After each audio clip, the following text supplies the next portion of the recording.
CrossFit's awesome. What is up with you? What is up with you, you sexy beast? I hope that you are fantastic. Man, I am feeling so good on a Monday morning. Just feeling grateful and happy to be alive. And I hope you are too. And if you're not, just want to encourage you. One life, baby. It's all you've got, you know? And you are a sexy beast. You're unique and you are a one of a kind. And if no one else has told you recently, I love you, at least, you know? Hey, this is called the About. I'm not going to touch it again. I'm not going to touch that mic again. I'm just a fiddler. I don't know about you guys, but I'm a fiddler, and I need to not touch that mic again. So keep an eye on it for me, and if I do touch it, let me know down in the comments.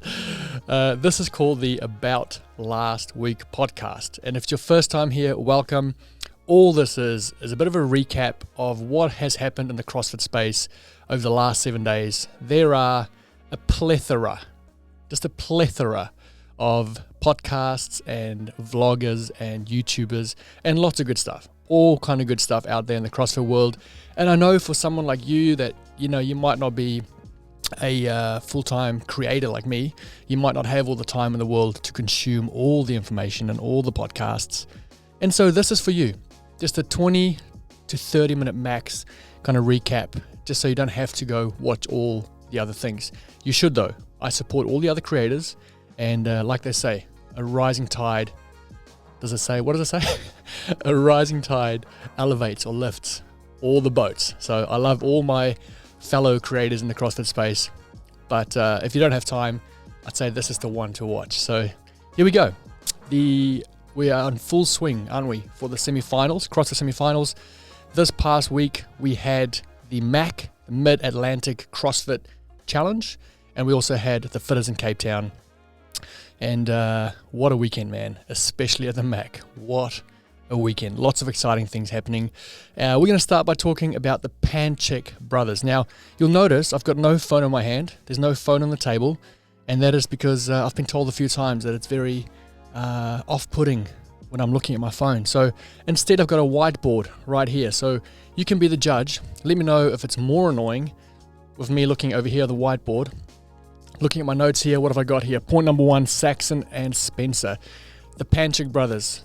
Finally, Spencer Panchik has qualified for the CrossFit Games. Now, this story would have been even more beautiful, of course, if, am I recording? Oh, I've got a fright. I thought I wasn't recording the audio, but I am. It would have been more perfect, okay, if Scott also qualified for the CrossFit Games, all 3 Panchik brothers at the Games. But nevertheless, despite the unfortunate situation with Scott Panchik landing on that excess rope at the Syndicate Crown last week and hurting his knee, in fact, he's got to get some kind of operation, maybe MCL. So he's out for the season. Maybe he's out forever. You know, he was talking about retirement last year, and then this year he came back. But after this, I wonder if we'll see Scott again. But nevertheless, we've got the 2 younger brothers there. Saxon winning by over 20 points, coming first at the MAC, which was just an impressive performance. And then Spencer punching his ticket by 12 points over Jake Berman. So confident finish there in 5th place. And that must be such a relief. In fact, I saw him being a bit teary, a bit emotional at the end there, which is just beautiful. What a great family. And I mentioned Dallin Pepper there in 2nd place. Saxon beat him by 20 points. Really, really impressed by Dallin Pepper's performance this past weekend, and I think that this young dude is one to watch. The main reason I say that is because of his mental game. He just looks like a killer to me. You know, he looks so focused. He looks so switched on when it comes to competing. He looks like a competitor. He looks like a competitor. Slow down, slow your English down, because you're second language. So very impressed with young Dallin. He came 6th place last year at the West Coast Classic, missed out, and then all guns blazing in 2nd place. Very, very convincing performance by Dallin Pepper. So that is a great story for the MAC. Then DB, Danielle Brandon, just dominating. Other than her 13th place performance in the clean complex at the start of the weekend, she got a 2nd, a 5th, and then first. So dominating performance, and really happy for her. I think this win at the MAC for her is going to be a super important confidence boost going into the games. Last year she had the situation at the games where she was kind of segregated from the rest of the field and had to wear a mask, and there was a lot going on, and I just feel like her winning the MAC this weekend must be a confidence boost to someone who's already, a very confident athlete. But yeah, I think we're only just seeing the start of what is going to be the DB. Yeah, I don't know. I feel like she's going to have a tear. She's going to tear it up. I can't speak English today. She's going to tear it up for the next few years, and I think this is just the start of it. So DB dominating. That was cool to see in the full fluorescent pink hair. Not only hair, but also half of one of her eyebrows. She's just so cool. I love DB. In fact, I've got a feeling DB might be coming on board with Team LSKD. I saw her wearing the LSKD shorts, booty shorts this weekend, and I've got a sneaky suspicion that she might be joining Khan Porter on Team LSKD, local Gold Coast company. So that'd be sick if she does. Then, Brooke Wells is back. Now, man, last year at the CrossFit Games, I was filming in super slow motion when she dislocated her elbow, and I still haven't gone back and looked at that video because I just can't do it. There's no need to do it, But I saw that happen. I thought, okay, well, 2022 is out, There's no way she's coming back to the games from that. She'll be back in 2023. Sure enough, she's back. And I thought, considering what she's gone through over the last 12 months, I think it was a pretty impressive performance. She finished just 1 point over Rebecca Fuselier. Rebecca. She finished 1 point over Rebecca. And Rebecca, in turn, only finished 1 point ahead of 35-year-old Kelly Clark. So really, Brooke was only 2 spots out of the 6th place. So it was extremely close margins. In fact, I almost thought that she messed it up on the last workout, overhead lunges. She stepped over the line, and I thought she had it, and then for some reason she just dropped the bar and had to go back a line and lunge again. I thought she stuffed it, but she did enough, and she squeezed in there, and she's back. And then who else is in there? Sydney. So in 2nd place was Sydney Michelson. I think that was pretty close. Sydney Michelson, Canadian girl, extremely impressive performance by her. She's coming out of the ComTrain camp. And then Bailey Ryle from CrossFit Mayhem, again, returning CrossFit Games athlete, great performance as well. So those are your qualifiers for the ladies' side. Then, oh my gosh, Noah Olsen. Look, I had no doubt that Noah would make it to the games again. I knew he'd punch his ticket. But that first clean and jerk complex, he messed up 2 lifts. He made the first one at whatever it was it 305, and then missed 320 twice. It put him in a bit of a hole, and it kind of made for an exciting weekend because I knew he'd punch his ticket, but that made it hard for him. It made a bit of a challenge. So Noah's back, and both Noah and Cole Sager have qualified for the games every year since 2014. So this is both their 9th year in a row qualifying for the CrossFit Games. That's pretty impressive, man. Just so consistent. Cole Sager being a dad as well, returning and just continues to perform at a high level.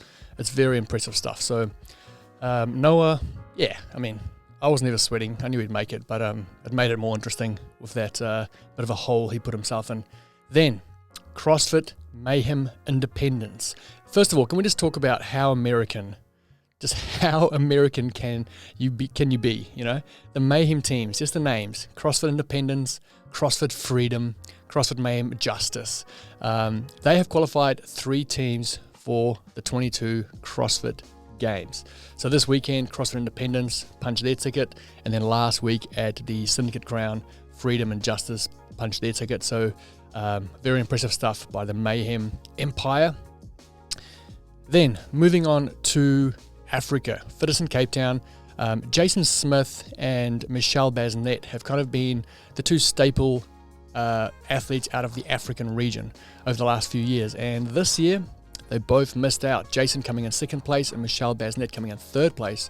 So we've got a new male athlete representing the African region, and that is Keelan Henry. So he'll be at the games for the very first time. And I'm excited to see how he goes. Jason's had such a great run at the games for many years now. So yeah, it'd be cool to see a new representative from that continent. And then we've got a different Michelle. We've got Michelle Morand, took out the ladies side there. So yeah, unfortunate for Michelle Basnet. Obviously last chance qualifiers still there. I'm not sure how many they get in Africa. Jason Smith came second, so he'll definitely have a run at the last chance qualifier. I'm not sure if Michelle Basnet will. But again, that last chance qualifier is just ruthless. It is just ruthless. So, man, I hope that, just coming back to the ladies' side at the MAC, Kelly Clark, she's a 35-year-old lady who has been doing CrossFit for, I think, over a decade. And this has been one of her goals, is to punch a ticket to the games. And she was so close, man, 1 point. So I really hope that she can maybe make it happen. Although that means that if she makes it, that means that our Aussie Maddie Sturd doesn't. So maybe Maddie deserves it more. Maybe Kelly can just be happy with her 6th place finish there at the MAC. Yeah, so that's the big news for this last week, I guess. There has been a disqualification. I'm not going to talk about this in depth because I don't know all the facts, but I did see that there was a team out of Lowlands, I believe it's CrossFit Nordic. They have been disqualified based on one of the athletes' status when it comes to, whether they are a legit member of that team. And I read the guy's post, the team member who basically caused the disqualification. And it sounds like he has overwhelming evidence that he was training at CrossFit Nordic for the percentage or the amount of time that CrossFit stipulates that you have to be considered as a team member of that affiliate. It sounds like he made every sacrifice, gathered all the evidence that's required based on CrossFit's rulebook, and still they have disqualified them. So it's going to be very interesting to see what happens with that story. I know that a lot of people in the space are covering the story and bringing light to it. So I really hope that we see some justice there, and whether, if they are a legit team, if they have all the proof, then, they shouldn't be disqualified. And it looks and sounds like they do. I know Khan Porter has spoken out about this as well, so we'll keep an eye on that. CrossFit Nordic, obviously there's always more to a story than what you initially find out, so we'll just sit tight, see how it unfolds, and maybe I can talk a bit more about that situation. And then lastly, you know what I hate? I'm smashing through it today. That's only 13 minutes, mate. You better have some content to talk about.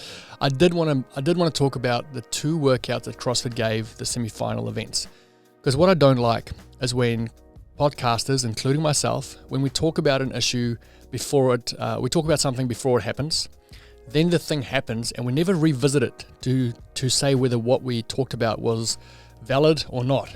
And one of those things is the 2 CrossFit workouts that were supplied to the semi-final organizers. The first one being the clean complex, 3 cleans, 2 front squats, 1 shoulder to overhead. The next one being the 2014 workout, individual workout number 5, I believe, 10 rounds, 1 legless rope climb, and a shuttle run. And we spoke about, lots of people spoke about these 2 workouts and whether they were any good. A lot of people said that neither of them were any good test, like neither of them was a good test. And my thoughts, I believe, on this podcast, the Monday before the Torian, was that they would both be good tests. They're both valid tests. That the rope climb one would be a very short sprint, equivalent to a 100-meter sprint at the Olympics. It'll be exciting to watch, and even though there is not room for much separation, it is still a valid test in the weekend to have a sub 3-minute or 3-minute test that's just an all-out sprint. I think CrossFit could have done better. Filming this workout, watching this workout, I watched the Lowlands, I watched the Syndicate, I watched the MAC, I was there for Torian. It's not a great spectator workout, and I just feel like you could test more broadly. There's only 6 workouts throughout the weekend. That's a very specific test to a very specific type of athlete. And although I don't think it's caused us to have the wrong athletes qualify, I just feel like perhaps we could have had a test that included some other movements that were, just gave us a broader test overall. I think rope climbs need to be tested, but perhaps we could have included a workout that had rope climbs and a barbell movement or a dumbbell movement, not just a shuttle run. I do think that was a bit of a fail in hindsight. I would have liked to have seen something else programmed. Then the clean complex, I do think that was a great test, and I think we saw what we spoke about, which is the strongest people might not win if they don't have the endurance to go through 6 reps and then still make that shoulder to overhead. A great example of this is Royce. He would probably be considered the strongest man in Australasia when it comes to CrossFit. And he missed 2 of his lifts because of the jerk. And so that's something he's got to work on. He actually said that. He said that his jerk is probably something he needs to go and work on, because that's cost him not only this year, but also last year in the Wonder Max Clean and Jerk at Torian. And then there are athletes like Jay Crouch or like Ricky Garrard, that might not be the strongest athletes in the field, but just have that ability to still make the jerk after 5 reps, after 3 cleans and 2 front squats. So I do think it's a different test to a Wonder Max Clean and Jerk, and it was valid and it was good to watch. So I think that test was fine. It was great. That is all I had on my list to talk about today for this last week. I have put out 2 behind the scenes videos for Torian, day 1 and day 2. I think they're great little videos. They're not super long. I think the first one's 20 minutes, the next one's only 10 minutes. But there's some great little insights, behind the scenes, catching up with a few of your favorite athletes. So I think it's worth watching, and I'll get the 3rd one out on Wednesday this week, so a couple of days away. And then I know there's been some comments, you guys missed the training vlogs, the vlogs from home, the home gym. So those are coming back. Friday, you'll see my very first training vlog, home style vlog back. And I do have some updates. We finally have the concrete done at home. My new multi-trainer machine should arrive in the next week or 2, so that's going to be cool. But yeah, there's some things to update you on, some training to update you on for sure. What else? I think that's about it, my crew. I think that's about it. Let me know. Let me know what you want to see. I'm an open book. I'm excited about content. I'm ready to create, and I'd love to know what you guys want to see. I'm thinking maybe I'll go spend some time with some of the Aussie athletes that have qualified for the games. Maybe I'll go spend some time with Jay Crouch and Maddie Sturt, where they are in Frankston. And perhaps I'll go spend some time with Ricky. Maybe Baden. So yeah, let me know. What do you want to see? Who should I go out, hang out with? Kara's an easy one. I'll definitely hang out with Kara, do a bit of a training day with Kara. She's here local with me in the Gold Coast. Ali, I believe, might be going back to Canada soon. So if I want to catch up with her, I need to hurry. And then Tia's gone. But they put out heaps of content anyway, so you can keep a track of what she's up to. Okay, my tribe, there's no need to stretch this out any more than I need to, So I think we've been going for about 18 minutes or so. I think that's plenty. Hopefully I didn't miss any major stories. We have got one more week left. Is this the last week of semis? I believe it might be. What do we got? We got the Granite Games, a bit of Brent Fikowski, a bit of Mal O'Brien. Come on. And then the Atlas Games, a bit of Pat Vallner, and I'm sure many other great athletes. But that's going to do it for today, guys. You stay sexy. Keep roaring love. And I'll see you real soon, my tribe. Much love. Mwah. I didn't think I touched it. I don't think I touched this mic again after I said I wasn't going to. What a man. What a man. What a man. CrossFit's awesome.